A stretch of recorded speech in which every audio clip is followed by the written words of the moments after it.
Hello everyone, welcome back to the Bushcraft channel. Today I'm in Rovaniemi. I'm making my way up north through Finland and I've stopped off right on the edge of the Arctic Circle in Finnish Lapland. So today we're going to be having a look at Marttiini knives and the old Marttiini factory, which stopped producing in 1970 when they moved to a bigger factory down the road. So let's have a closer look at some Marttiini knives.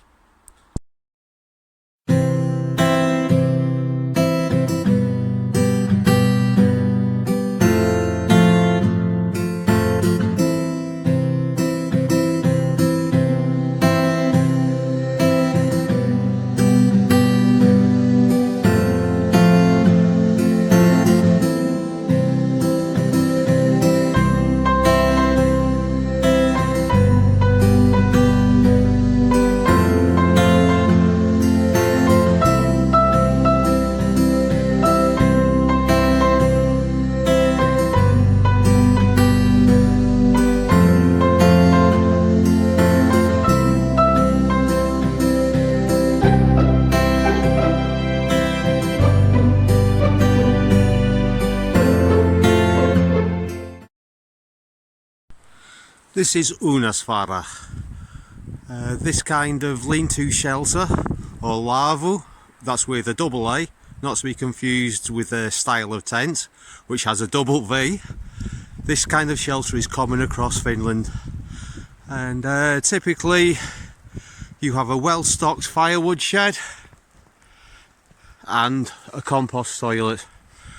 Here we've also got an observation tower where you can get a really nice view of Rovaniemi, and if I have to spend the night in Rovaniemi I'll quite often come here, but at weekends be careful, it can be quite busy. So you didn't seriously believe that I was going to go in there and not buy a knife. This, I believe, is the lynx lumberjack. So carbon steel blade. All of the blades started off abroad in Germany or France, and they're finished off in the Marttiini factory. So they have the heat treat done there and they grind the bevel, and then they're handled and sheathed. This was a second. It cost me €22, and the last Marttiini knife that I bought from the same shop. That was a lynx. No, sorry, that was the black lumberjack, which is a very similar knife, and it was excellent.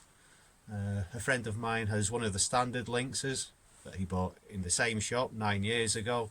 He's never sharpened it, and he uses it quite a lot for making feather sticks, and it doesn't have the kind of edge that I'd want to have on a knife, but he can still make feather sticks with it.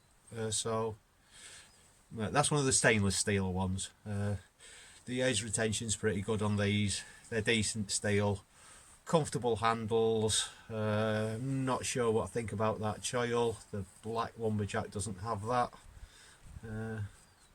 but also a lot of them are varnished and are maybe a little bit more slippery. With this being a rougher finish and a carbon steel blade, it suits me a little bit better. Right, so let's play with some sticks. No, don't batter with a rat-tail tang knife.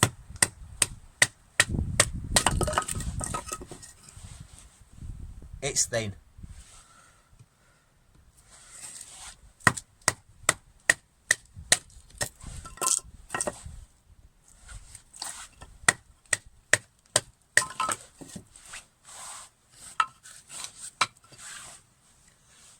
The same with any tool. Just don't push it past its boundaries.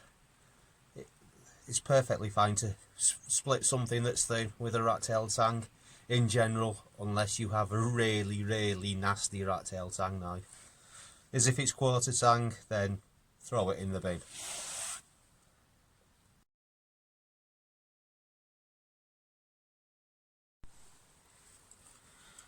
Okay.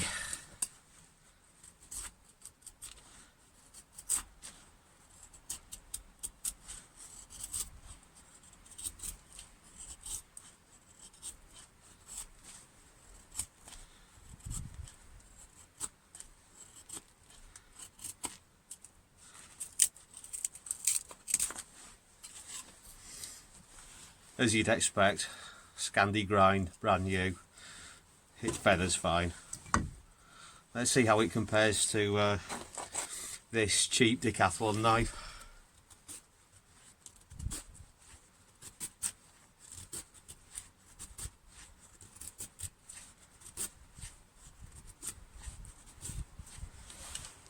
Not much difference, and this has still got quite a lot of pine sap on the blade.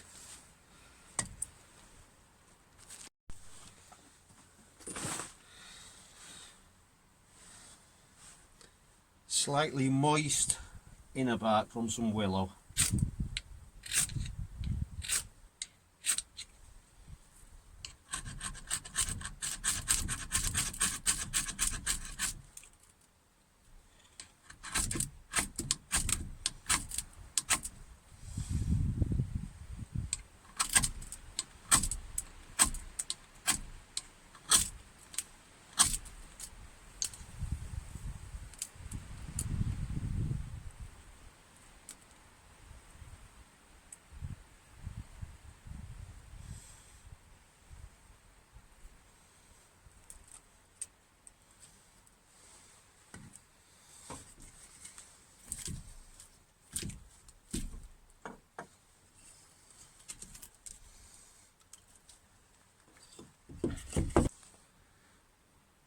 I've been in Finnish Lapland for a long time, and I'm very familiar with Marttiini knives. Very well known brand. They're available all over the world, and if you'd like to see more pictures of slightly better pictures than mine of the different models, then I'll put a link in the description to Marttiini's website. Basically, they're decent quality, they're functional, they're fairly cheap, and at the end of the day what you get, it's more or less the same as a Mora, only a little bit prettier. Okay, well, thank you very much for watching, and I hope you'll join me again for the next video. Please like, subscribe, share and whatever, and I'll see you all again next time. Thanks for watching. Bye bye.